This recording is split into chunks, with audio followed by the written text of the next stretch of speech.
მოგესალმებით. დღეს წარმოგიდგენთ 2025 წლის თებერვლის ეკონომიკური ზრდის წინასწარ შეფასებას, რომელიც ეფუძნება DGG-ს გადამხდელ საწარმოთა დეკლარირებულ მონაცემებს. ოფიციალური მონაცემების მიხედვით 2025 წლის თებერვალში საქართველოს ეკონომიკა გაიზარდა 7.7%-ით, ხოლო რეალური ზრდის საშუალო მაჩვენებელი გახლავთ 9.4%. წინა წლის შესაბამის პერიოდთან შედარებით ზრდის მიმართულებით მნიშვნელოვანი წვლილი შეიტანეს შემდეგმა დარგებმა. ეს გახლავთ პროფესიული, სამეცნიერო და ტექნიკური საქმიანობის სექტორი, ინფორმაცია და კომუნიკაცია, ასევე ტრანსპორტი და დასაწყობება, ენერგეტიკა და სამთო-მოპოვებითი მრეწველობა. მიუხედავად ამისა, კლების ტენდენცია გამოვლინდა დამამუშავებელი მრეწველობის და მშენებლობის სექტორებში. 2025 წლის თებერვალში, როგორც მოგეხსენებათ, საქონლის ექსპორტი შემცირდა 7.1%-ით, ხოლო იმპორტის მაჩვენებელი შემცირებულია 6.6%-ით, თუმცა მიუხედავად ამისა, პირველი 2 თვის ჯამური მაჩვენებელი კვლავ პოზიტიურია, ექსპორტი გაზრდილია 4%-ით, ხოლო იმპორტის მაჩვენებელი გაზრდილია 19.6%-ით. 2025 წლის თებერვალში ქვეყანაში დარეგისტრირდა 5950 ეკონომიკური სუბიექტი, აღნიშნული მაჩვენებელი დაახლოებით 4%-ით ჩამორჩება წინა წლის შესაბამისი პერიოდის მონაცემებს. შემცირება ძირითადად მოდის უცხოური ინდმეწარმეების მაჩვენებლების კლებაზე.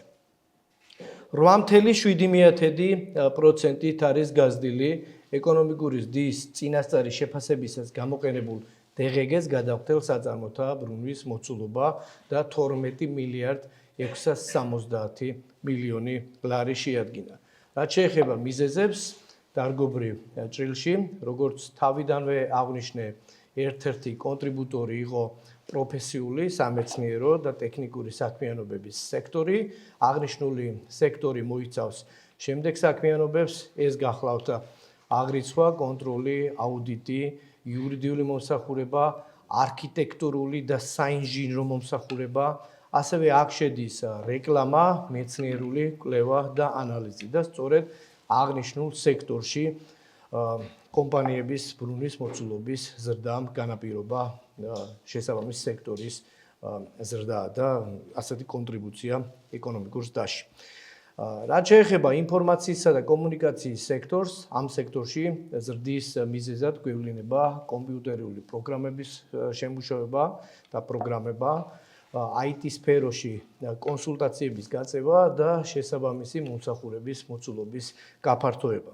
ტრანსპორტისა და დასაწყობების სექტორში ზრდა ძირითადად დაკავშირებული იყო საჰაერო ტრანსპორტის ფუნქციონირებასთან, მათ შორის უნდა აღინიშნოს, რომ გაზრდილია როგორც სამგზავრო, ისე სატვირთო გადაზიდვების მაჩვენებლები.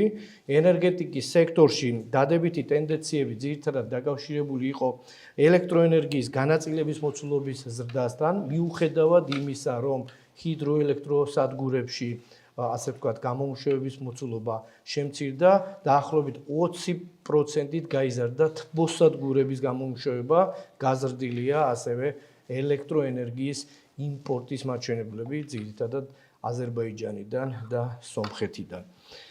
რაც შეეხება სამთო-მოპოვებითი მრეწველობის სექტორს, ზრდა ძირითადად დაკავშირებული იყო ფერადი ლითონის მადნების მოპოვებასთან. როგორც თავიდანვე აღვნიშნე, ორ სექტორში გამოვლინდა ძირითადად კლების ტენდენციები. ერთ-ერთი იყო დამამუშავებელი მრეწველობის სექტორი, სადაც შემცირების გამომწვევ მიზეზად სახელდება ძირითადად მეტალურგიული მრეწველობა, კერძოდ თუჯის, ფოლადის და ფეროსილიკომანგანუმის ფეროშენოდნობების წარმოების მოცულობის შემცირება.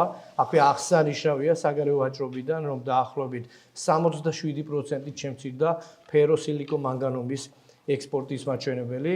აქ შემცირება ძირითადად თურქეთის და ასე ვთქვათ, ეგვიპტის მიმართულებებზე მოდის. შემცირებულია ასევე სპირტიანი სასმელების, მათ შორის ყურძნის ნატურალური ღვინის ასე ვთქვათ, წარმოების მაჩვენებლები დაახლოებით 47-48% შემცირდა ყურძნის ნატურალური ღვინის ექსპორტი თებერვალში წინა წლის შესაბამის პერიოდთან შედარებით. რაც შეეხება მშენებლობის სექტორში, შემცირება ძირითადად დაკავშირებული იყო სამოქალაქო მშენებლობასთან, როგორიცაა ხიდების, მაგისტრალების, გვირაბების მშენებლობა და ასევე შედარებით ნაკლები მოცულობით იყო სამუშაოები განხორციელებული, როგორც საცხოვრებელი, ისე არასაცხოვრებელი შენობა-ნაგებობების მშენებლობის მიმართულებით, რაც მშენებლობის დარგში შედარებით დაბალი ტენდენციების ერთ-ერთ მიზეზად სახელდება.